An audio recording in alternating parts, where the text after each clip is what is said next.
ব্রাজিলের penalty মিসে half time শেষ। মানে আজকে যে অবস্থা শুরু করছে ব্রাজিলে, যে কতটি ভুল করছে, তার মাঝে 1 নম্বর আছে পেনাল্টি মিস করছে বুনো গেমারাস।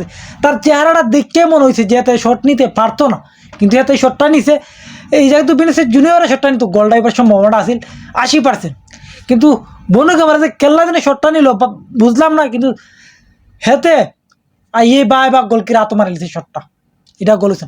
সেকেন্ড বল হইল গা, কোনো একটা বল পাইছিল সামনে, মাত্র ডিফেন্ডার 2টা নরওয়ের, যদি বলটা ভিনিসিয়াস জুনিয়রটা নিতে পারতো কোনায়, মাত্র কোনায়, তাহলে এটাও গোল হয়। এটা নিজে গোল করতে গিয়া এই গোলটাও নষ্ট হয়, বলটা নষ্ট হয়। আবার আর একটা সুযোগ আইছিল লাস্টের দিকে, যে মার্টিনালি যদি হেডটা লাগাইতে পারতো গোল আসিল, লাগাইতে পারলে গোল আসিল, কিন্তু লাগাইতে পারছে না। এখন আসো নরওয়ের দিকে। নরওয়ে কি করছে আজকের ম্যাচে? নরওয়ে প্রথম 13 মিনিটে খেলায় গোল করেছে। যদি এটা অফ সাইড না হইতো তাহলে তো কাম সারছিল নরওয়ে আজকে যেভাবে খেলতেছে, মানে ব্রাজিল আজকে ফাইতেছি না কুজ্জা, আর ব্রাজিল যেন ইমেজ জেতার কোনো আগ্রহই দেখাতেছে না।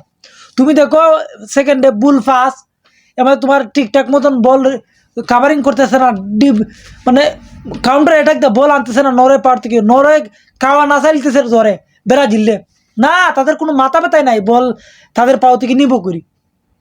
কিন্তু লাস্টের দিকে একটা এলিসন বেকারে অসাধারণ একটা সেভ দিছে, এই সেভে গোল একটা বাচ্চে, আর না গেলে এটা গোল হয়ে গেল না, যে লেভেলে শটটা দিছিল। কিন্তু আজকে দেখো ব্রাজিল প্রথম হাফ টাইমে পুরা 45টা মিনিটের মধ্যে 60% বল পাসিং করছে কে? তোমার নরওয়ে, আর 30% ব্রাজিলে। মানে এই ব্রাজিল সেকেন্ড হাফে কামব্যাক করতে পারবে না পারবে না, সেটা অনেক দেখার বিষয়। কি সেকেন্ড হাফে কামব্যাক করতে পারবে কি পারবে না, মানে সে যদি কামব্যাক করতে পারলে তাহলে তো ভালো, না পারলে গুড বাই টাটা এই ওয়ার্ল্ড কাপ থেকে।